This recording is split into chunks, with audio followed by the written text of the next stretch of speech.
चलिए दोस्तों शुरू करते हैं आज का लेक्चर। तो वीडियो देखने वाले सभी प्यारे दोस्तों को बालाजी कोचिंग की तरफ से प्यार भरा नमस्कार। देखिए पिछली वीडियो में हमने बुद्धिज्म के बारे में पढ़ा, मतलब बौद्ध धर्म के बारे में पढ़ा, और इस वीडियो में हम जैन धर्म के बारे में पढ़ेंगे, मतलब जैनिज्म के बारे में पढ़ेंगे। देखिए शुरू करते हैं, टाइम वेस्ट नहीं करेंगे, बिल्कुल पॉइंट पे आते हैं कि इस वीडियो में हमें देखना है क्या, जैन धर्म के बारे में। देखिए सबसे पहला पॉइंट रहता है कि इसमें 24 तीर्थकर हुए हैं। तो ध्यान रखिएगा, ये क्वेश्चन पेपर में कई बार पूछा गया है कि तीर्थकर किस में हुए, वहां पे आपको बौद्ध धर्म भी ऑप्शन में मिलेगा, तो याद रखिएगा ये जैन धर्म में हुए। उसके बाद ये 24 हुए हैं टोटल। और अगर मैं पहले की बात करूं तो फर्स्ट थे आपके ऋषभ देव। तो फर्स्ट आपके कौन से थे, ऋषभ देव। और ये क्वेश्चन भी पूछा गया है कि ऋग्वेद में किन 2 तीर्थकर का वर्णन किया गया है, मतलब जिक्र है। तो एक आपके ऋषभ देव और एक आपके 22वें हैं जिनका नाम है अरिष्ट नेमी। अरिष्ट नेमी, ऋषभ देव, इन दोनों का वर्णन, एक ऋषभ देव पहले हैं और अरिष्ट नेमी ये आपके 22वें हैं, इन दोनों का वर्णन ऋग्वेद में किया गया है, तो ध्यान रखिएगा। उसके बाद 23वें हैं आपके पार्श्वनाथ। पार्श्वनाथ ये आपके 23वें हैं। इनकी कुछ इंफॉर्मेशन मैं आपको दे देता हूं। इनका जन्म कहां पे हुआ, इनका जन्म काशी में हुआ जो कि वाराणसी में है, और इनके पिता का नाम था अश्वसेन। इनके पिता का नाम था अश्वसेन जो कि काशी के राजा थे। इनके बारे में ही क्यों जान रहे हैं, देखिए 24 है, हमें 24 नहीं पढ़ने, 24 के 24 हमारे एग्जाम पॉइंट ऑफ व्यू से इंपॉर्टेंट नहीं है, हमें सिर्फ वो पढ़ने हैं जो एग्जाम में पूछे जाते हैं। तो जो ये 23वें थे जिनका नाम था पार्श्वनाथ, इन्होंने 4 महाव्रत बताए।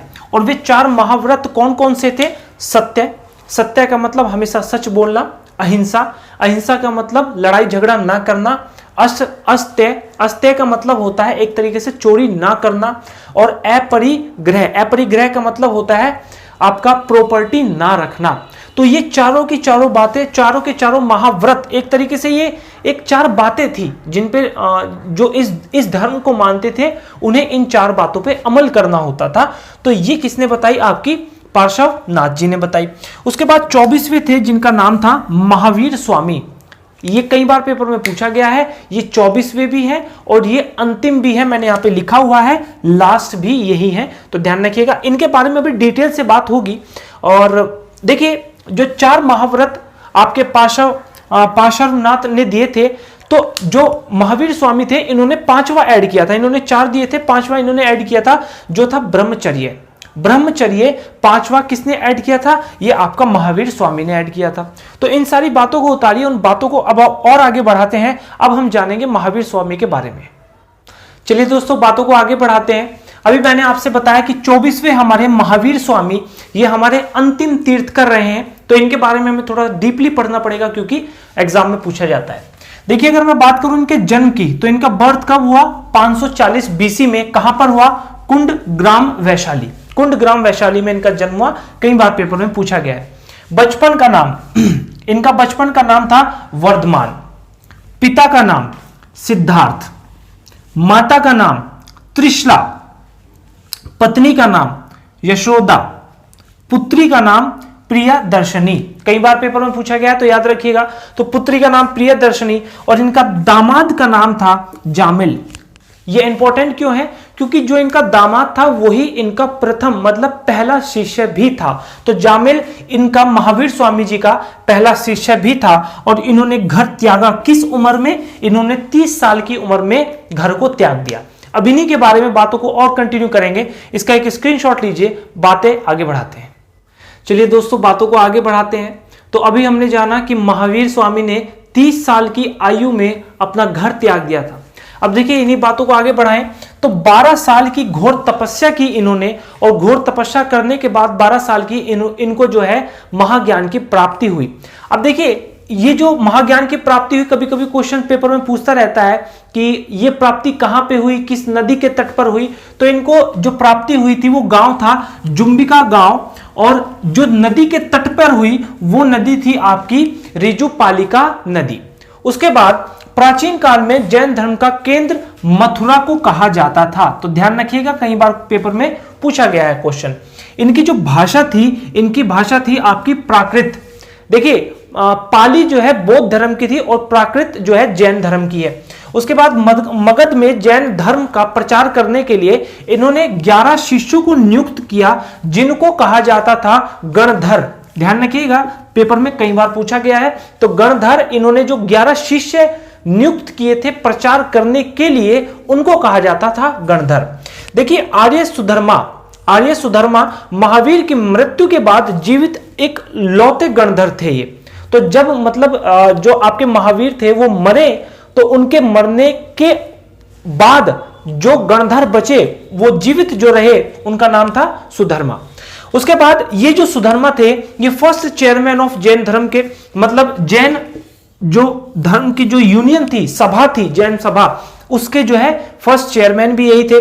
उसके बाद जो महावीर स्वामी थे, उनकी मृत्यु आपकी पावापुरी एक जगह पड़ती है बिहार में, वहां पे इनकी मृत्यु हुई। और कब हुई इनकी मृत्यु? 468 बीसी में, 72 साल की उम्र में। तो ये कुछ इंपॉर्टेंट बातें और थी, इनको आप उतारिए और फिर और बातों को आगे बढ़ाते हैं। चलिए दोस्तों, बातों को आगे बढ़ाते हैं। जैसे हमने बौद्ध धर्म में 4 काउंसिल्स के बारे में पढ़ा, ऐसे हम जैन धर्म में भी 2 काउंसिल्स के बारे में पढ़ेंगे। तो पहली काउंसिल जो है, ये पहली जैन की काउंसिल जो है, ये 300 बीसी में हुई। और ये कहां पे हुई? ये आपकी पाटलिपुत्र में हुई। और उस टाइम का जो चेयरमैन था वो कौन था? आपका स्थूलभद्र। तो ध्यान से रखिएगा इसको, थोड़े से अजीब नाम है। तो स्थूलभद्र जो है उसके चेयरमैन थे। और उस टाइम का रूलर कौन था? आपका चंद्रगुप्त मौर्य उस टाइम के रूलर थे। देखिए, जो जैन धर्म था ये आपकी 2 कैटेगरी में बट गया। एक बटा आपका श्वेतांबर और दूसरा बटा आपका दिगंबर। तो श्वेतांबर, दिगंबर। अब देखिए, जो स्थूलभद्र के शिष्य थे वो किस कैटेगरी में आते थे? वो आते थे आपके श्वेतांबर की कैटेगरी में। और जो भद्रबाहु के शिष्य थे वो किस कैटेगरी में आते थे? वो दिगंबर की कैटेगरी में आते थे।